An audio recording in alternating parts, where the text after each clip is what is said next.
I came out here to disappear. Not in the way most people mean it either. I didn't want to go off-grid for some prepper fantasy or Instagram-worthy cabin life. I wanted silence. I wanted to hear the coyotes more than I heard other people.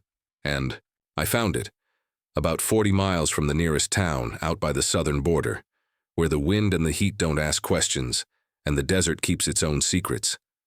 My land, my ranch, is dry, cracked, and honest. Some people see dust. Scrub.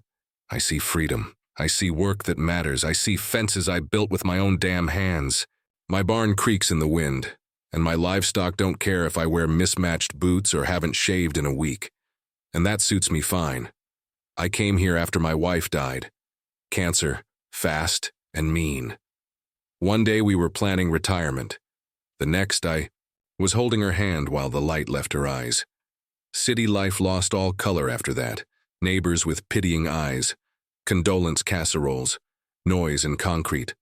I sold everything, bought this place, and rebuilt myself plank by plank, nail by nail. Out here, no one bothered me. That was the deal. I took care of my land, my animals, and my own business. I didn't expect parades or visits. Hell, that was the point. So when a glossy envelope showed up in my mailbox, I should have burned it right then and there. Instead, I opened it. It started with polite language. Dear property owner. Followed by a flurry of lawyer speak about rezoning, updates and jurisdictional adjustments. A land developer a few miles east had built a cluster of gated homes for out-of-staters looking for rustic serenity, without the inconvenience of actual country life. Somewhere in the fine print of their new HOA charter was a map, one that included my land, thanks to a legal boundary realignment from years ago that no one had enforced until now. The letter ended with a request to review and comply with their community regulations. Comply. I looked at the list. No livestock within 500 feet of structures. No unapproved exterior paint colors. My barn's sun-bleached red apparently violated their earth tones aesthetic. No unsightly or outdated structures. Weekly lawn maintenance out here in the desert. I laughed so hard I nearly choked on my coffee. I tossed the letter in the fireplace and figured that was that. A few days later, another envelope. Then an email. Then a visit. A man in khakis and mirrored sunglasses rolled up in a golf cart that looked absurd parked beside my mud-spattered truck. He didn't introduce himself, just handed me a clipboard with a list of violations. I think there's been a mistake, I said, crossing my arms. This is private ranch land. Always has been. He gave me a thin smile. Sir, this area falls under the jurisdiction of the Red Ridge Estates HOA as of last year. We're working to elevate the community standards for everyone's benefit. Stared at him. I didn't move out here to ask permission. I don't give a damn about your standards. He frowned, scribbled something on the clipboard, and drove off. That's when the real fun began. First, my trash cans were knocked over 3 mornings in a row. At first, I thought coyotes or maybe a bobcat. But then I found neat boot prints. In the dirt. Boots that weren't mine. Then my water delivery was canceled. No explanation. Just a polite voicemail saying my account had been closed due to non-payment. I'd paid it. I always paid it. Next, my mail stopped coming. When I checked with the post office, they said my address was pending reclassification. Whatever the hell that meant. A week later, I found one of my fences cut. My goats had wandered off, 2 of them ending up on the edge of the canyon trail. Took me hours to round them up. Someone had used bolt cutters, clean slice, no wear, or weathering. Then came the fines. Certified letters piling up in my mailbox, $250 for the barn's condition. $500 for unauthorized livestock, another $300 for refusal to comply. I ignored them. They didn't ignore me. One morning I woke up to the sound of voices. Men with reflective vests were walking the perimeter of my land, taking photos, jotting notes. When I confronted them, one handed me a business card from the HOA's Property Standards team. "You're trespassing," I told them. "We're conducting a compliance review," the man said, not looking up. I called the Sheriff. He came out, scratched his head, and gave me the kind of look you give someone bleeding from a paper cut. It's a civil matter, he said. They're within their rights to assess properties in their jurisdiction. My property, snapped. This ain't a goddamn cul-de-sac, he shrugged. Best get a lawyer. That night my generator died, wouldn't start. It had been serviced 2 weeks ago. When I opened the fuel tank, I found sugar mixed in with the diesel. I started sleeping with my rifle closer to the bed. Then came the last straw. I drove into town one afternoon for supplies. When I came back, my main access road, an old dirt path I'd used for years, was blocked. Massive boulders, dumped right. Across it, there was a laminated sign zip-tied to a post nearby. Private HOA property, no trespassing. They'd cut off my only legal entry point. No warning, no alternate route, just a rock wall where my road used to be. I parked the truck, walked the last 2 miles home, and sat on my porch as the sun dipped behind the hills. The wind was sharp that night. Coyotes were quiet. I was cold, tired, and furious. They wanted me gone. They wanted to starve me out, bleed me dry with fines and isolation. They thought because I was alone, I was easy to break. They forgot one thing. Out here, when something pushes hard enough, I push back. I sat on my porch, boots kicked up on the rail, rifle across my lap, and watched the wind dance through the dry mesquite. My goats were back in their pen. My barn still stood, battered but proud. The only thing louder than the silence was the echo of what they'd tried to do to me. They'd crossed a line, not just by blocking my road or cutting my fences. They came after the one thing I had left that still made sense, my right to live, on my terms. They didn't see me as a neighbor or a man, just a problem to be erased. It reminded me of Fallujah. Back then I was younger, meaner, in a squad of Marines sent in to clear buildings and win hearts and minds. Only no one told the folks inside the buildings that we were the good guys. We were just noise, boots and rifles and foreign faces. They fought us like hell. And we fought back. You learn something out there. Something most folks never will. When someone wants you gone bad enough, they don't always come guns blazing. Sometimes they starve you, isolate you, make the ground under your feet feel foreign.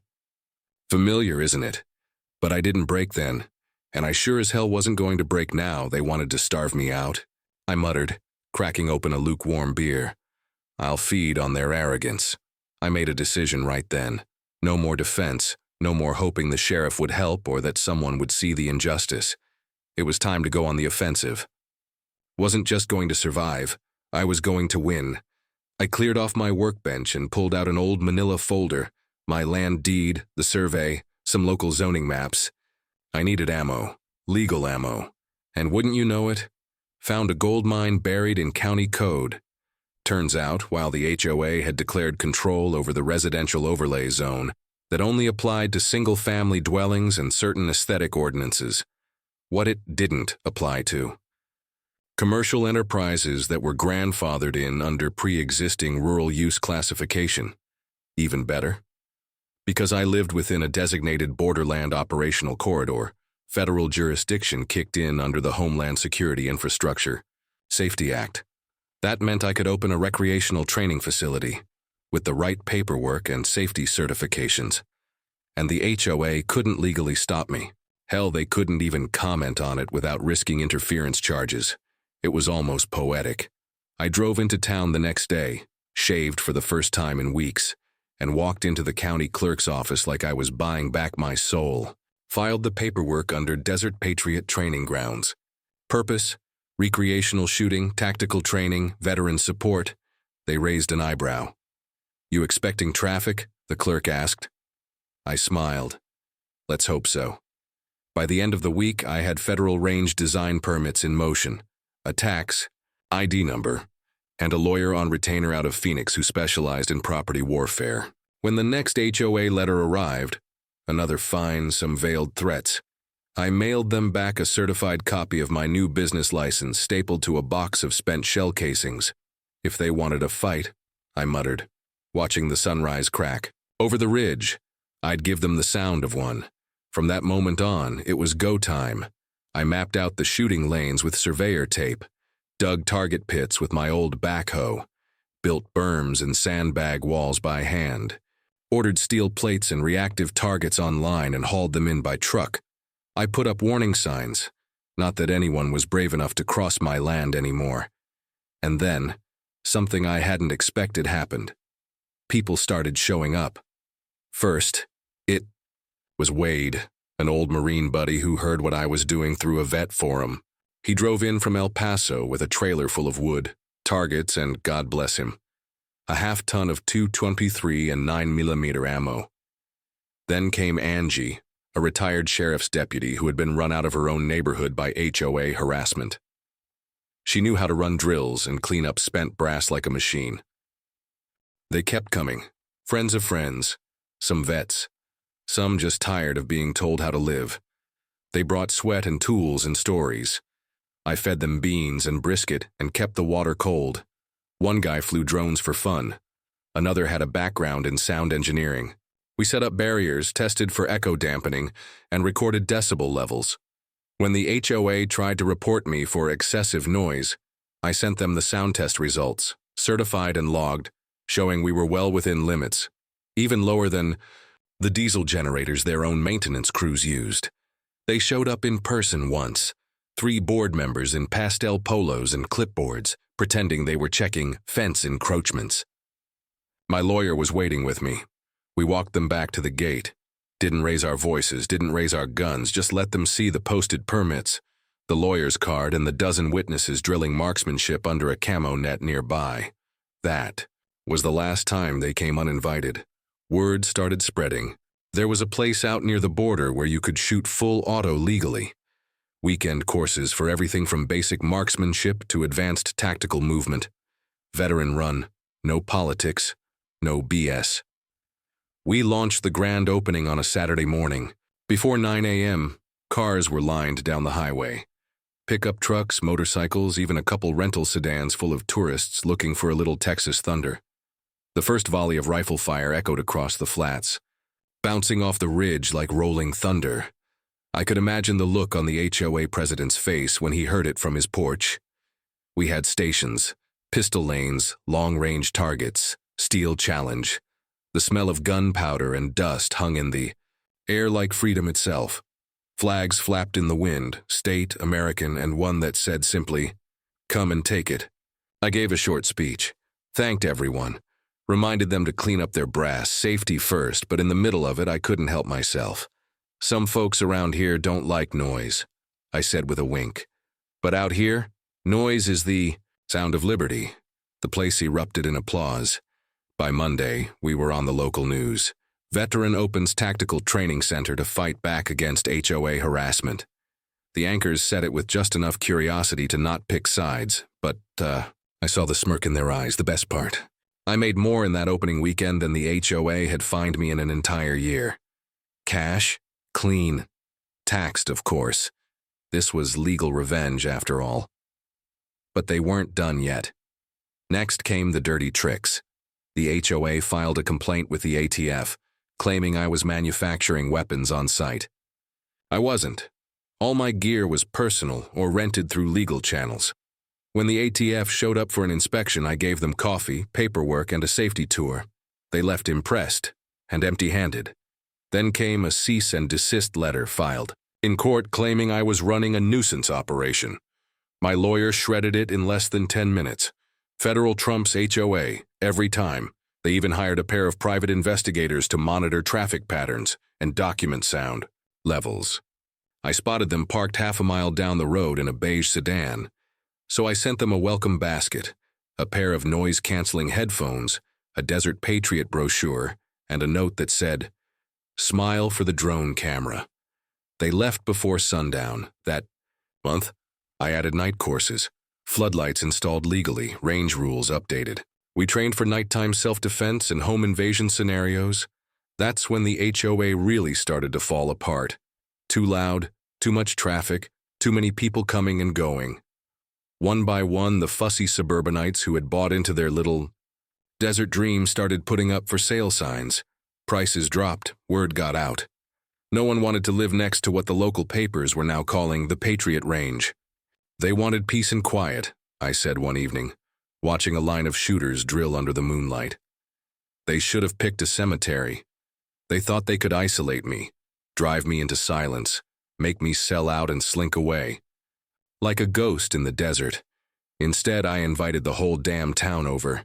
Veterans Appreciation Day started as a wild idea over coffee with Wade and Angie. I figured a barbecue and a few drills, maybe some flag raising. But when the local news caught wind, it snowballed. By that Saturday morning, the dirt lot we used for parking looked like a car dealership. American flags whipped in the desert wind. We had food trucks, folding chairs, a first aid tent, and a raffle going for a local veterans fund. And the people came. Local sheriff rolled up in uniform, nodded to me like I was an equal. Border Patrol showed up too, shaking hands and talking shop. A congressman made an appearance, shook my hand. A little too long for my liking, but I let it slide. Cameras were everywhere, people were smiling. The best part? Old veterans in wheelchairs, their hats lined with medals and years. Teenagers being shown how to handle a rifle with respect, not fear. Families taking pictures next to the "Don't Tread on Me" mural we painted on the side of the range wall. That's when the HOA tried to crash the party. They showed up in khakis and floppy sun hats like they were on a field trip to hell. A couple of them huddled with a clipboard. Another one, Greg, the president and the man who started it all, stormed up to the entrance with a rolled-up letter in hand. I spotted him right away. "This is an unauthorized gathering," he barked. "You can't run a commercial event. Without parking permits, this is a nuisance, a public disturbance." I didn't have to say a word. A news camera turned to him. Kid with a mic asked, "Sir, do you have a statement for the veterans participating in today's event?" And Greg, in all his glory, spun on a dime and snapped, "This has nothing to do with veterans. This is about noise, traffic, and illegal weapons. These people." He pointed at a man in a wheelchair who'd served 2 tours in Iraq. The guy was helping a young boy adjust his hearing protection. "These people are violating our community standards. He doesn't even live here." The silence that followed could have killed a man. The boy looked up. The vet slowly turned his chair. And the crowd? Oh, they started murmuring. Someone shouted, "You gonna tell him to roll off your lawn too?" "Greg." Then came the booing, and the cameras caught every second. Next morning, the clip went viral. Title, HOA versus Hero. Vet in wheelchair harassed by HOA president at public event. It got 500,000 views in 2 days. The comments weren't kind. 3 weeks later, Greg resigned from the HOA board. 2 others followed. The HOA treasurer tried to hold out, but when members discovered $13,000 had been spent on legal consultations to fight me, the lawsuits started flying. The HOA collapsed in on itself like a dying star. Half the homeowners started listing their properties. Nobody wanted to live next to the Freedom Range. Buyers looked up the zip code, saw our 5-star reviews and the news stories, and walked. The developer canceled all future phases of construction, pulled funding, moved on, and then came the cherry on top. One of the board members, Linda something, who once called my goats an agricultural eyesore, missed her mortgage payments. Foreclosed within 4 months. The house hit auction. I bought it for $1. Legally .cash. Turned it into a guest lodge for traveling veterans. Painted over the beige stucco with olive drab, built a fire pit in the yard, and hung a brass plaque by the door. This house was paid for by HOA fines, broken pride, and American grit. Sometimes I walk over there at night, crack a beer on the porch, and watch the stars with folks who know what it means to fight and win. Funny thing happened after all that. Peace returned, but it was on my terms. No more strange trucks driving past. No more cut fences or missing water deliveries. Just quiet. Real quiet. The kind you earn. The range kept growing. I hired Angie full-time. Wade ran the tactical night. Classes. I built a training area for women-only courses. Turns out there was demand. Respect grew. We even had a few off-duty cops start dropping by for weekend refreshers. I'd wake up at dawn, pour coffee from an old thermos, and stand at the edge of my porch, watched the sun climb over the horizon like it belonged to me. The same land they tried to rip from under my boots. Now it fed people, taught them, protected them. Some mornings I'd smile and say it aloud just for myself. Funny how loud justice can be. And I meant it.